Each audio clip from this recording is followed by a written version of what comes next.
Lo, the earth awakes again. Hallelujah. From the winter's bond and pain. Hallelujah.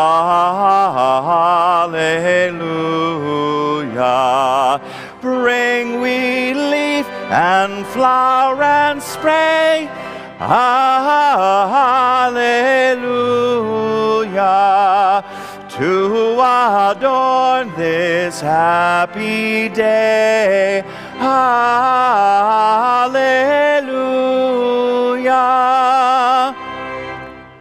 Once again the word comes true. Hallelujah.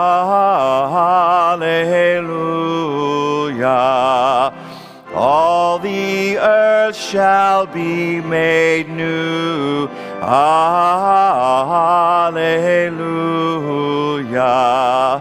Now the dark, cold days are o'er. Hallelujah. Spring and gladness are before. Hallelujah.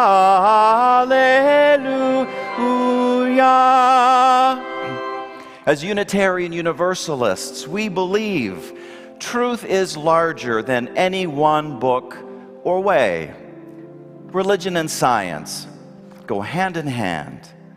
Integrity requires freedom of conscience. Diversity is something to celebrate. In the struggle for justice, we come alive. Our highest aspiration and calling is love.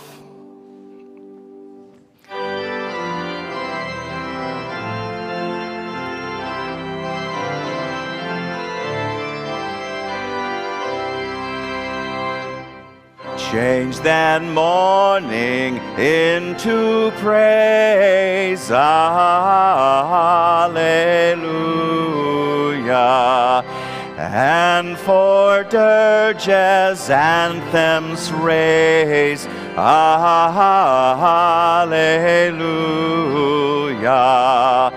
How our spirits soar and sing. Hallelujah.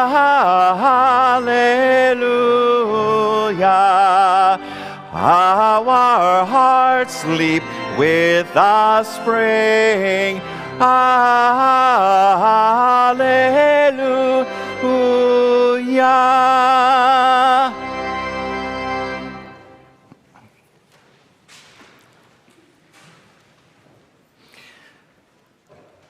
Welcome to West Shore. Welcome to this sacred space. Welcome to this space of encouragement when times are tough. Welcome to this space of celebration when there are joys to be shared. Welcome, welcome to this space.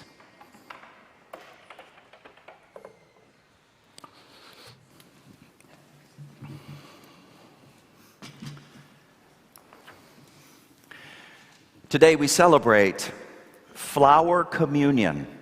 100 years ago, it originated with Norbert and Maya Čapek, Unitarians who served the gospel of liberal religion in Czechoslovakia. Norbert Čapek lost his life in a Nazi concentration camp, but post-World War II, Maya Čapek was able to bring this ritual to American Unitarian churches. And ever since then, the Flower Communion has become a beloved ritual observed annually. Their grandson, Ron Frederick, relates that they wanted a symbolic ritual that would bind the people together. It had to be of such form that all could participate without reservation. And so they conceived the Flower Communion. On a certain Sunday, each member was asked to bring a flower. At the end of the service, each took home a different flower. Bringing the flower was meant to symbolize that each member is a unique individual, choosing freely to join with others to share that uniqueness. The taking home of a different flower represented the benefits from the sharing experience. And so now we turn to the first part of the ritual, in which the flowers are collected. If you have mobility issues, just stay where you are. Ushers will come to you with a basket to pick up your flower. When your flower goes into the basket, reflect on the inherent sacredness of your life, no matter what personal flaws or imperfections you might be struggling with. Reflect on the gift of your unique individuality to this world and to this gathered community. Let the flower celebration, the first part of it, begin. And I want to ask the folks who are here at the sides to come forward first and deposit your flowers here. And once these sides are done, then the center aisles will come forward. Let it begin.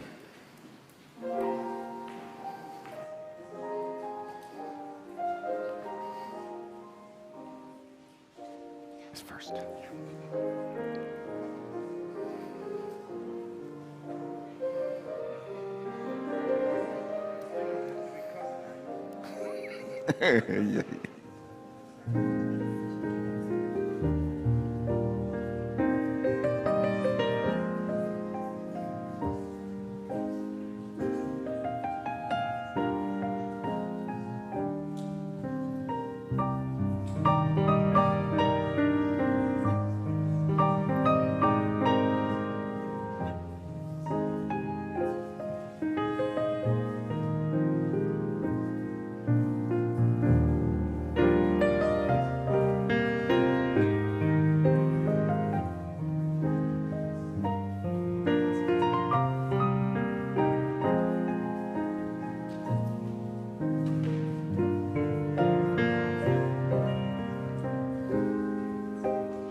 Once again, welcome to West Shore Unitarian Universalist Church. How many of you are here by chance, if you're comfortable sharing, for the first time? For the first time, okay. So, well, thank you. Thank you so much for sharing that. You don't have to, because we know extroverts and introverts do this differently, but what a beautiful thing you've stepped into. I hope that maybe you've never seen something like this before. Our annual flower celebration. Thank you. Welcome, welcome, welcome. I'm Reverend Anthony Makar, senior minister of this community, and joining me today are Judy Montgomery and Ria Terranova Webb as our worship associates for today, Megan Ross as our director of religious education and engagement, and Mel McGuckin as our wonderful youth coordinator, and as always, and with such gratitude, Dave Blazer, music director. Woo! Dave. We got so much good that is going on, folks. This is an awesome community. You got to check out the West Shore Weekly for what is happening these days, ways of getting involved, ways of connecting, finding friendships, because that's a big part of what we're all about. So check out your West Shore Weekly. You will also see in your order of service this insert, Helping Hands. What is that all about? Well, Chris Baumhauer is going to tell us in a moment. Right, so you'll want to welcome Chris warmly when it's her time to tell you a little bit about that new program that we're beginning here at West Shore. One other thing that I'd like to bring to your attention is it's really kind of simply news. After services today, there is going to be a Pride event at Colors Plus, the Youth LGBTQ Center in Fairview Park. Tickets to this event have been limited due to security concerns. So the event is, well, I'll say almost sold out. Kelly Pincus, I hear, has 3 extra tickets. Where's Kelly? Y'all see Kelly? You want to come to this? Great. Oh, and you've got some extra tickets? Okay, so see those folks if you want to join us. You know, they were right about security concerns. You might have seen a notice that we put out earlier this week that a Nazi/skinhead group, they call themselves Blood Tribe. They have announced that they will be protesting at this event. And I just want you to know, West Shore is going to be there. West Shore is going to show up to support Colors Plus. That is what allies do.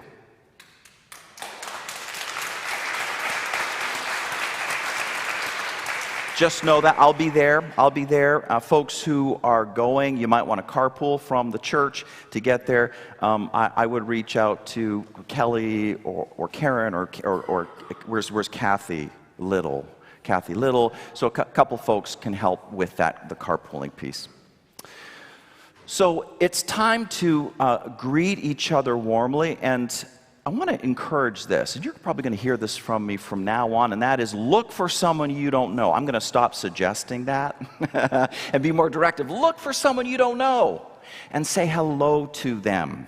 For your friends, folks you already know, you can say hello to them at coffee hour. Come on, right? Use this time to reach out to someone you've never met before and say, hey, fellow Unitarian, we're so cool.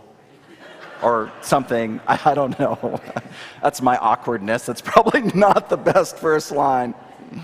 And we're going to end our greeting time with the sound of the bowl. So when you hear the sound of the bowl, get ready for our land acknowledgement. We want to show more respect to that. So listen for the sound of the bowl, and then we will have our land acknowledgement. Okay, let's greet each other now. Look for someone you don't know.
this good morning, remembering the journey of freedom. The land we are on was once another's. We mourn the legacies of oppression. Healing is our way forward. Joy is the birthright of all.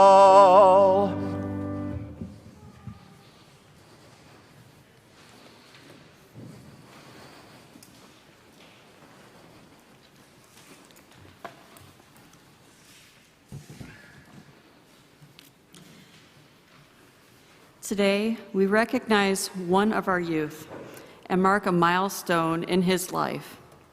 In Unitarian Universalist tradition, quote, bridging, I'm destroying the building over here. There we go. Okay. Is what we call transitional times in the late teen years when youth move slowly, but not necessarily in a straight line out of our youth community and more fully into the community of all ages. High school senior Owen Hall is graduating from Westlake High School this year. When we dedicate children to our community, we dedicate ourselves to them, and we give each a long-stemmed rose with the thorns removed. The buds are symbols of the beauty of each individual and unfolding life. We offer roses with thornless stems as a symbol of our desire to protect the children of our community from all that could be hurtful. Now it is time for our youth to accept another rose. This rose is open and has vibrant colors. It represents the unfolding of their lives and the bright possibilities ahead. But this rose also has thorns. Life isn't always easy, and you will encounter thorns along your path. It is said that the greatest gift a congregation can give its children is our roots and wings.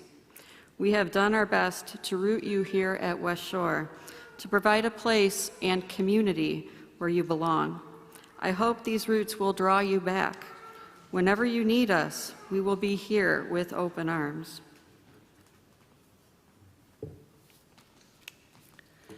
Now is the time for you to unfurl your wings and fly towards young adulthood. Your path may be straight or curved, decisive or hesitant. Whatever it looks like, it is yours to own. And you may have realized that this does not look like Owen Hall. Owen, unfortunately, due to unforeseen circumstances, couldn't be here today. So his mother, Heather Hall, will speak on his behalf and accept his rose and gift. Heather?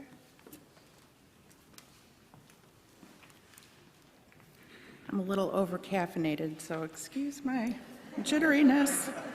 Plus, I just had to write this little speech, like as I was sitting there, so so bear with me.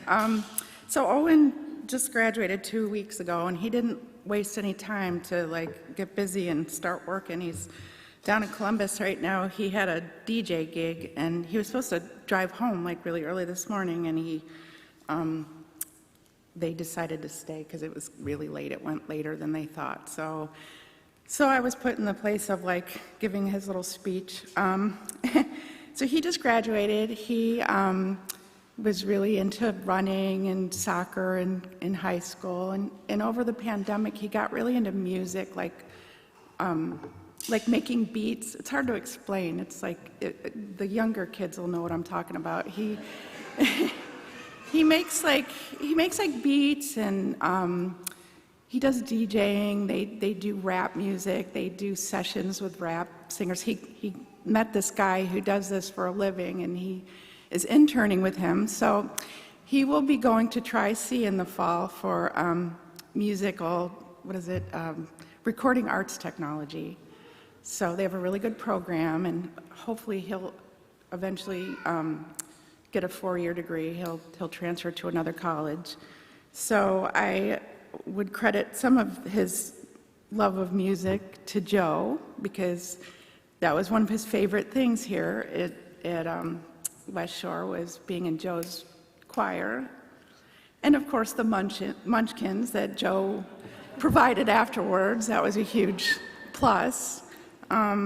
he really loved spirit play, I remember, and Bibleodian. And I remember, I have a picture, I wish I had dug it out, of him. They had a class once where they talked about the Joseph and the amazing Technicolor Dreamcoat, and they made like the Technicolor Dreamcoat out of sheets, and they colored it, and he was running around the house in that coat. He just loved it.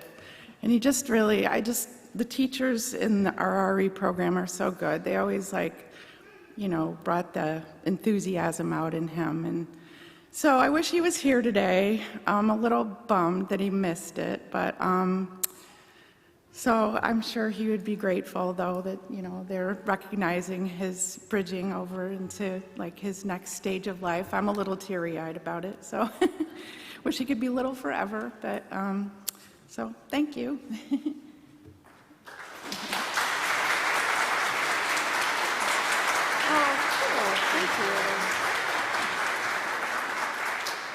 It's one of the privileges of congregations to be a part of children growing up, to be a part of their growing up, their maturing, part of their lives.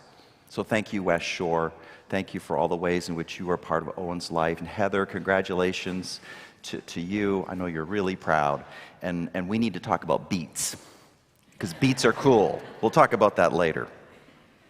But right now, let us bring our bridging service to a close with the first verse of We'll Build a Land, because we are sending our new graduate out into the world, and this is our hope for them, to be a part of that, a part of the work and the joy of building our community and our world. So let's rise and sing this.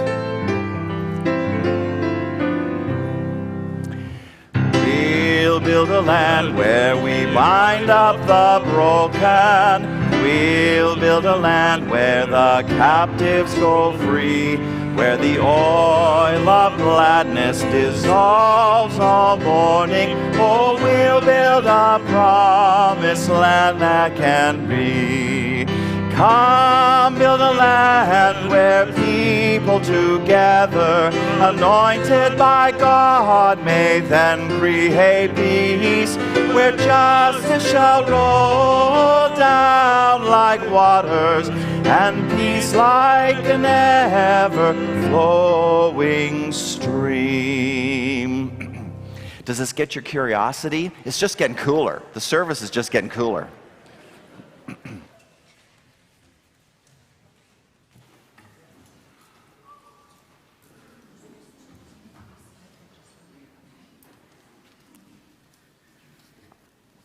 In our Unitarian Universalist tradition, we mark time with ritual celebrations of occasions, weddings, child dedications, memorials, and bridging, to name a few. Today, we celebrate a special rite of passage and recognize our Age of Reason class. These second and third graders have taken the beginning steps on their journey of religious becoming. Over the last 6 weeks, we have met with staff members and learned all the behind scenes that make West Shore work. We even got to see the places in the building that nobody else gets to see. One of the most important things we have done is to learn the 7 Unitarian Universalist principles and how they apply to our daily lives. We use the colors of the rainbow, Roy G. Biv, and simple language to help us remember them. In a moment, we will share with you the principles. We also made special beads in the colors of the rainbow as a tool for remembering the principles. Lastly, a short written credo will be shared by the graduate. So unfortunately, Olivia is sick today and couldn't be here. So Victoria and I will light the rainbow candles and tell you the associated principles. Victoria will also share her statement of belief, what she believes right now as a young UU, knowing that that can and will change with time. Lastly, Victoria will pass through the rainbow arch, symbolizing her journey through Age of Reason, and then receive her rainbow beads and a few words from her parent. So Victoria, are you ready? So we're going to do the candles first. So, do you want to put this up here? All right, perfect.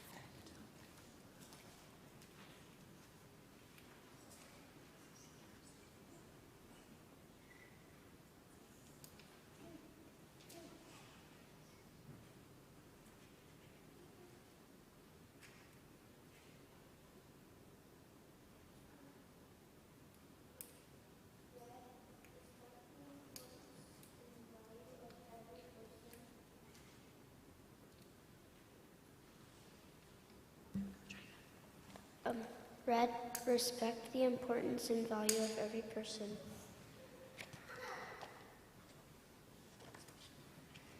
Orange, offer fair and kind treatment to everybody.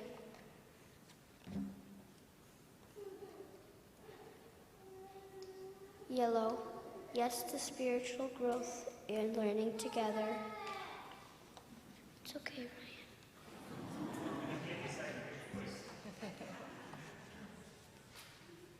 Green, grow by exploring ideas and finding your truth. Blue, believe in our ideals and voice your vote. Indigo, insist on justice, freedom, and peace for all. And violet, value our responsibility in the web of life. So do I like it?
Hi, my name is Victoria, and here's my credo.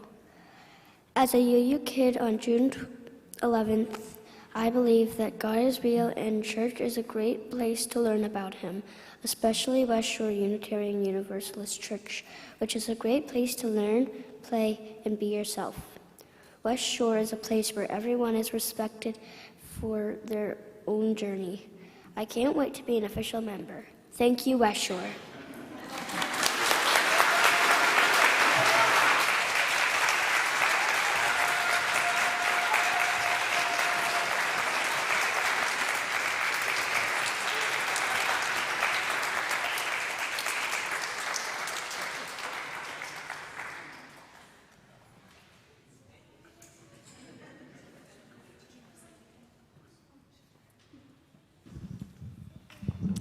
Ryan wants to say something. Ryan doesn't need to say anything.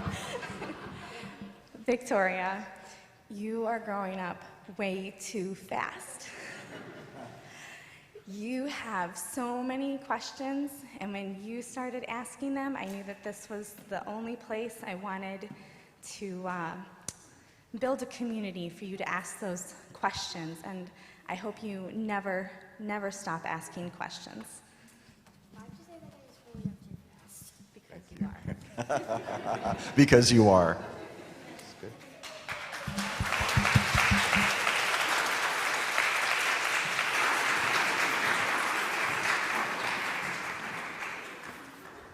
Thank you so much, Victoria, and thank you for filling in for Olivia. Credo.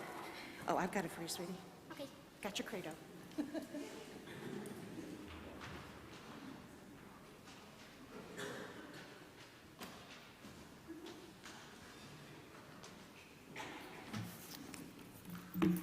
Good morning.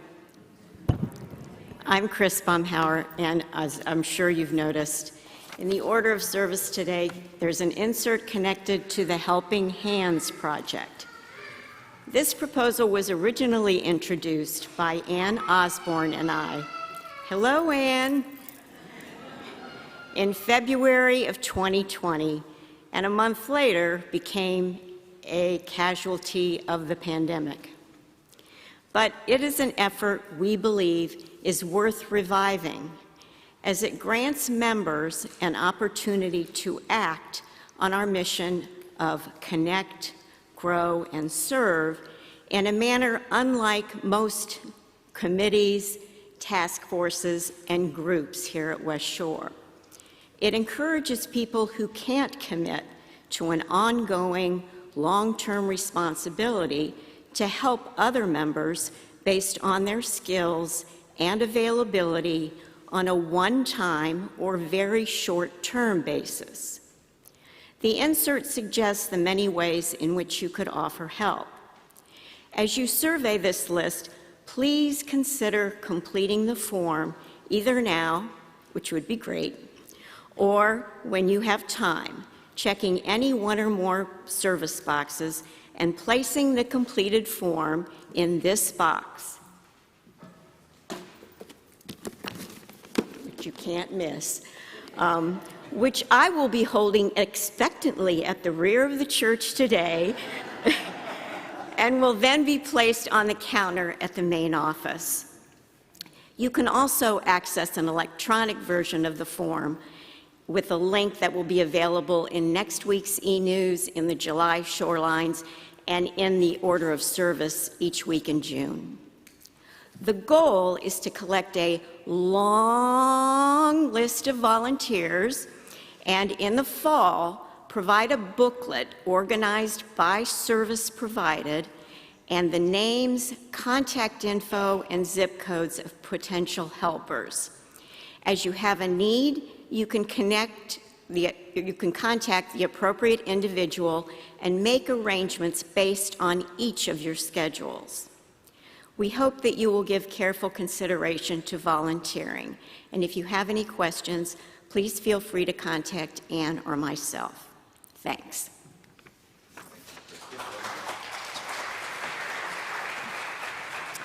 How many of you believe that money is energy? And the rest of you look skeptical. Time is energy. Talents are energy. One of the things that West Shore does in this world is take energy and channel it into acts of love and kindness. And Helping Hands is just one of many examples of how we're finding ways of doing that here at West Shore. We are grateful for all of your gifts of money and time and talent, and we guarantee to you that they are being put in service to love and justice. The morning's offering will now be given and gratefully received.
The story comes from Unitarian Universalist psychologist Mary Pfeiffer. It's from her book entitled Another Country. The story is about Mrs. Van Cleve. Mrs. Van Cleve, she says, was a white-haired immigrant in her 70s. After school, says Mary Pfeiffer, I'd stop by her house to learn pottery making. I was a big-boned, gawky adolescent who lived in a state of continual amazement at the cruelty and stupidity of many of the kids at my school. Each afternoon around 3 o'clock, I'd reach Mrs. Van Cleve's house, shell-shocked and so rattled that I could barely speak. She'd greet me with hot tea in a china cup and thin lemon cookies on a hand-painted plate. We'd walk to the quiet back room that was her pottery workshop. Side by side, we would knead clay. We would glaze pots. We would paint figurines. We rarely spoke, but in her studio, smelling of banana oil and clay and turpentine, I could forgive. My body went slack with relief. That's the story. Was there ever a Mrs. Van Cleve in your own life?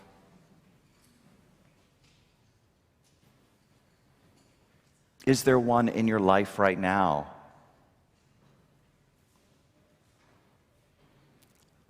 Life can be so cruel, so stupid. It can twist us up. If we happen to be teenagers right now, so much can trigger that big-boned, gawky adolescence feeling. And if adolescence happened to you 2 or 5 or more decades ago, still, things can happen. And we are instantly transported back to that awkwardness. People like Mrs. Van Cleve are always in need. We need Mrs. Van Cleves. People who are old and wise enough to know that all they need to do is offer a light touch, the hospitality of fine tea and cookies, a space in which time slows down, slow time, an opportunity to build personal skills and allow creative expression, allowing a person to feel their agency in this world. Nothing too heavy, nothing too morally earnest. We're not talking about therapy sessions. It's just a place where our bodies can go slack with relief, and we can feel again the grace of life.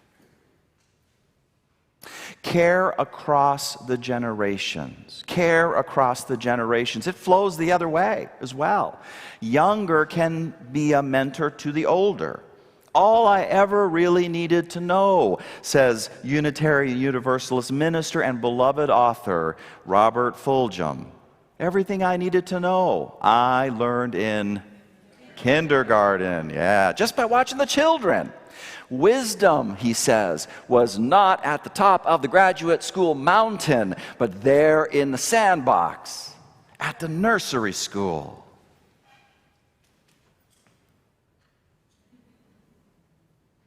Where are you? Some of you are like,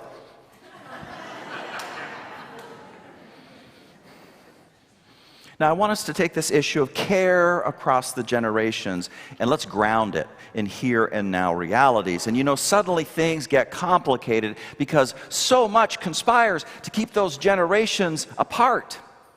And part of this has to do with social forces and habits. For example, jobs that require people to move away from grandparents or parents or aunts and uncles and cousins until the meaning of that word family, until the meaning of that word gets stripped down to its nuclear sense of perhaps just the single person, or perhaps just partners, or perhaps just parents with kid or kids. Life happens. And yet, as Mary Pfeiffer points out, it can lead to grandparents feeling lonely and useless, while 1,000 miles away, their grandchildren are not getting the love and the attention they desperately need. I know this is not always true, but it was precisely true for me, and maybe for you as well. Jobs and geographical distances separate us, and so can the institutions in our lives. Children go off to school during the weekdays, children go off to sports, oftentimes on the weekends, and they're with people of their own age. Adults, they go off to work, they go off to be with people of their own age for all sorts of reasons all the time. We spend so much time with our age peers, in fact, that we could legitimately describe ourselves as living in age peer ghettos. Age peer ghetto. Let that sink in. It connotes impoverishment,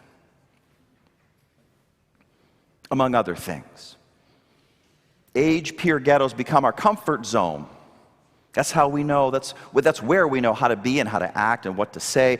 But cross that age peer ghetto line and you enter into a different culture. All of a sudden you start to talk about beets.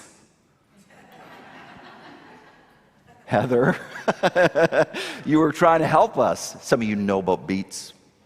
But you enter into a different time zone, different culture, and things can get instantly awkward. I mean, does this ring any bells?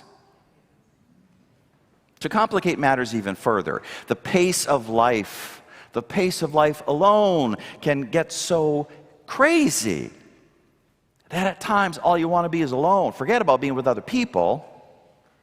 Last thing you want to do is connect with a different generation, which puts you into an awkward place. A story was told by CNN several years ago about a 38-year-old German named Maria Brunner, German mom named Maria Brunner, whose job was to take care of a household with 3 kids. But she also had another job, too, outside the home as a cleaner. So one day, she got a $90 parking ticket. And the story's about the choice that she made between paying that ticket or going to jail for 3 months. She chose jail. She said, I quote, "As long as I get food and a hot shower every day, I don't mind going to jail. It means I can finally get some of that rest and relaxation without having to cook and wash and clean for everybody." The police officer who arrested her said she repeatedly thanked him and smiled and waved as she was driven off to serve her 3 months jail time. I thought that was funny. Some of you look pained. Maybe I'm hitting too close to home this morning. The generations stay apart. They do not connect. And it's for a variety of reasons. And so, says Mary Pfeiffer, all over America, we have young children hungry for lap time. And older children who need skills and nurturing and moral instruction from their elders.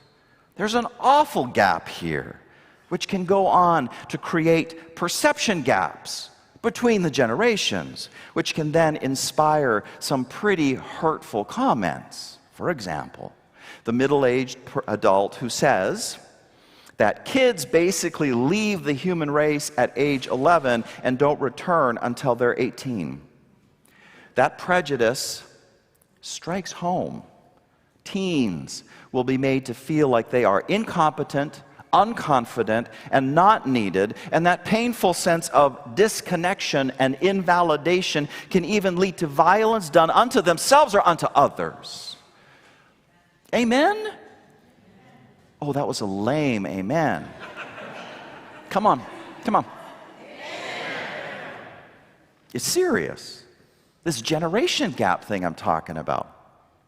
Elderly people in retirement communities or even in their own homes who have no contact with anybody but other old people and their caretakers. Middle-aged adults feeling isolated and alone in the immense act of parenting and making a living, paying the bills. Do you know that book, Tuesdays with Maury? super famous book, Tuesdays with Morrie. There are millions and millions of middle-aged Mitch albums racing around in their lives with no contact whatsoever with much older mentors like Morrie Schwartz, who firsthand can give a gift. They can give a gift of perspective. They can give a gift of peace. They can give a gift of wisdom in the face of inevitable entropy and death. The question about a generation gap is a profoundly spiritual question that I am asking, because we are our relationships. We are so deeply formed by them. The quality of our relationships has everything to do with the quality of our lives and our spirits. Gaps in the outer world become inner gaps. Gaps within.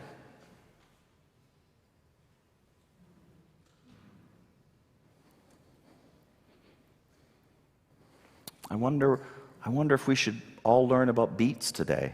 I know it sounds kind of funny, but gaps in the outer world become gaps within. We need to find ways to give and receive gifts across the generation.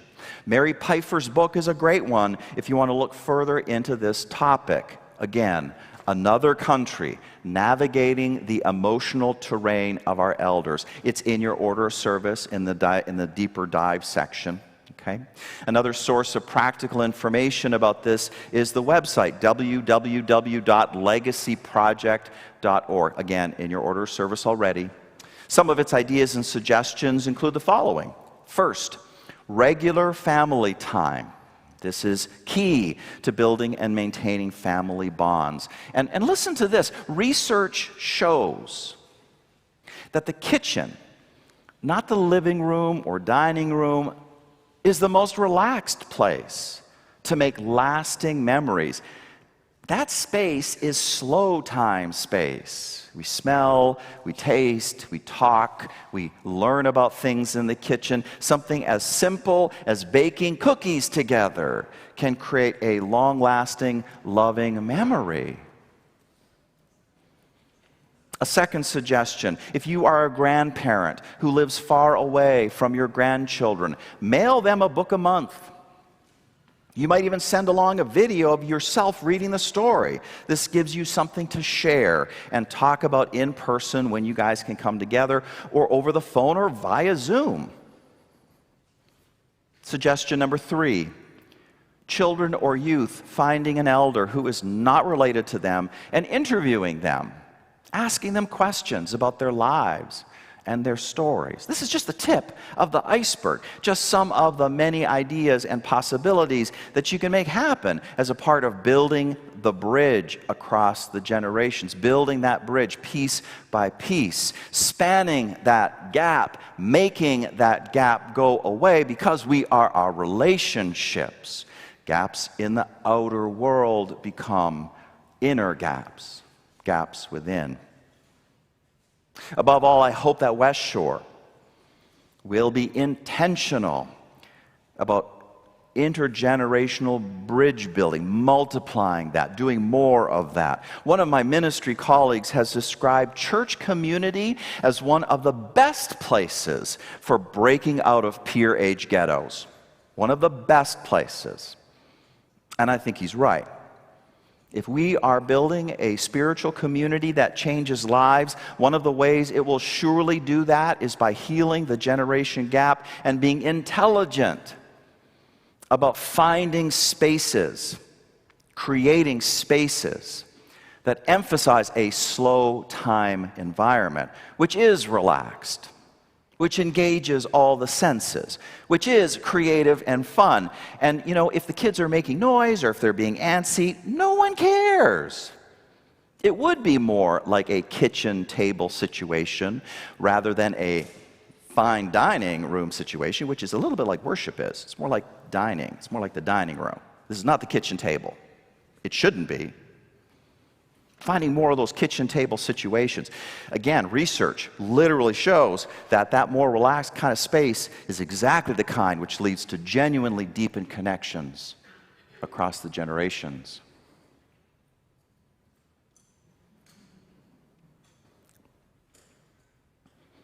On this Flower Celebration Sunday, in which each beautiful flower reminds us of the inherent worth and dignity of each of you here today, each beautiful person here today. This day today, flower celebration, on this day, I am asking an open question. How can West Shore nurture the growth of a vital intergenerational culture? That is an open question that I would love this congregation to really drill down into, to really grapple with from the board of our trustees on down. And as I ask this question, I know ideas are already bubbling up in us. In fact, memories ought to be. We just heard about one of those wonderful slow time kitchen table-like spaces, the junior choir that Joe Schaefer has so wonderfully stewarded over all these years. Because it's singing, and there's donuts, and it's just lovely. That's one of those environments that we've already seen here at West Shore for many, many years. Let's have more. I have a suggestion. I have found that a most powerful kitchen table-like intergenerational space is that of the weekend congregational retreat in some natural setting. I love this sort of space because it's going to have times where different generations can do different things with just themselves. That's fine. But it's also going to have times that are perfect for all ages to come together and be in their own space, like a talent show. Come on! I have seen this. It's like amazing. Okay? Or how about around the campfire singing and like gorging on s'mores or whatever, you know? It's like we can have fun. We can have fun. We can be very creative about this. You know, it can also be the sort of moment, you know, this weekend retreat or other things that we think up together. It can also be a moment where the job overwhelmed among us can unplug for a time, which means energy freed up to do something very different. And we can see this from another story, a story from Alice Gray. This story is about a small girl woken up in the middle of the night by her parents. She was carried outside. She was carried outside, and underneath the night sky, where the sky overhead blazed with shooting stars. Watch, her father told her. And incredibly, as he spoke, one of those stars moved. A streak of golden fire, it flashed across the heavens, and then another, plunging to earth. What is it? The child whispered. Shooting stars, her mother said. They happen every year on a certain night in August. We thought you would like to see the show. And that was all. Just an unexpected glimpse of something haunting and mysterious and beautiful. And back in bed, surrounded by the usual quota of dolls and playthings, the child stared for a long time into the dark. She was wrapped with the knowledge that all around the quiet house, the night was full of the silent music of shooting stars. That's the story. Every generation has its gift to give. Every generation has something to show to the others. Can we here create effective spaces for that sharing? I want you to know I dream of a church where people are like Mrs. Van Cleve to each other. Do you? I dream of a church where the elderly can be reminded of spiritual truths by watching what children do. I dream of a church where children feel important and they are valued because some adult decided to unplug from the daily grind, to use that energy to do something different, to wake up in the middle of the night, to take their kid outside into the wide world, to point up to a sky full of wonder, to say, watch, and to change that kid's life forever. Amen. Amen.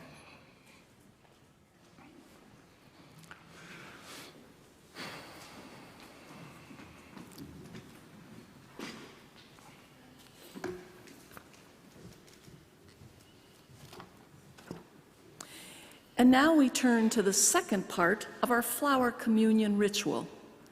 Of the many meanings of the flower communion, one to hold on to right now is the theme of love and hope reborn. It can happen, as Reverend Makar has just said, through greater connectedness among the different generations. And we also know that love and hope reborn implies struggle, perhaps of the greatest kind. We have already heard of how the Nazis sent the originator of the flower communion, Dr. Norbert Chapek, to his death. But now know this, what Dr. Chapek started would and could not die. His flower communion was his gift to the world, and it has far outlived the Nazis. Every time we celebrate it, it is literally love and hope reborn. From American history comes another story of love and hope reborn. Through the Emancipation Proclamation, though the Emancipation Proclamation went into effect January 1st, 1863, the Civil War was far from over, and slaveholders only amped up their brutality in maintaining slavery, even as the slaves well knew they had been freed. More struggle was needed. So it was on June 19, 1865, 2 months after the end of the war, that Juneteenth began. It began in Galveston, Texas, when Union Major General Gordon Granger came with his troops and their bayonets to release slaves who already knew they were free, to be free in practice and in reality. Finally, freedom. The Galveston slaves reacted with spontaneous shouts, dances, prayers, and songs.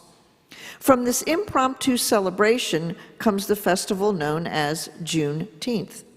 Since 1866, descendants of former slaves have gathered yearly to celebrate it. And we honor this celebration coming up next Monday, Love and Hope Reborn. This is our flower celebration, our celebration of love and hope reborn. May the compassion and the healing of the flowers be yours. And now, we are each invited to take home a flower. It means that we will reach out to others with kindness and generosity. It means that we will learn the value of doing and sharing alike, cherishing friendship. It means that in the midst of burnout, when we are exhausted and we are overwhelmed and we are filled with pain and fear, we will still find ways of bringing comfort and compassion to others, and we will receive that for ourselves. We will allow that for ourselves. It means that we will strive to do our part in helping to build the common good. We won't step back, wait for another person to do it. We'll step up ourselves. Because of our efforts, West Shore will model beloved community in a world that desperately needs examples of that. Let your mind be on this as now we exchange flowers, one section at a time. We'll do the outer sections first to come up, and then the central sections, just like we did a moment ago. Be sure you choose a flower that is different from the one that you brought. That's a key piece here, right? Because we are giving and sharing and loving together. As before, if you have any mobility issues, an usher will bring you a flower. Raise your hand, an usher will help you. Let the flower exchange begin.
everyone, I want to remind you, if you didn't bring a flower, oh my God, please, we have extras.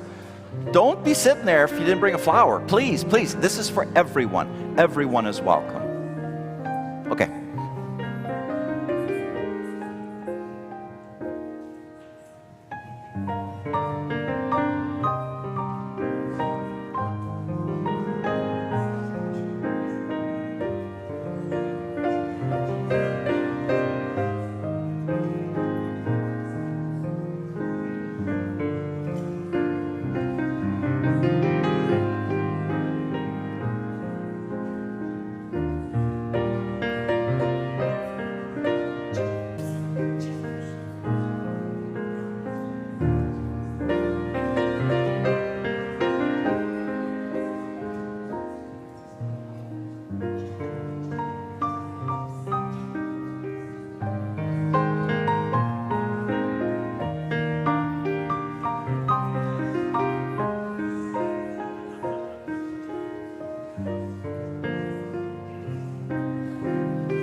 As we conclude our ritual today, our flower celebration, I invite you to lift your flower high above your head and say with me, love and hope reborn, together.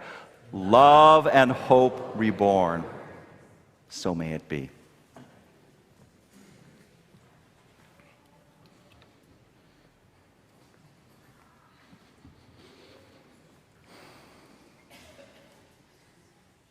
Let's now say our extinguishing the chalice words together. We extinguish this flame, but not the light of truth, the warmth of community, or the fire of commitment. These we carry with us until we meet again.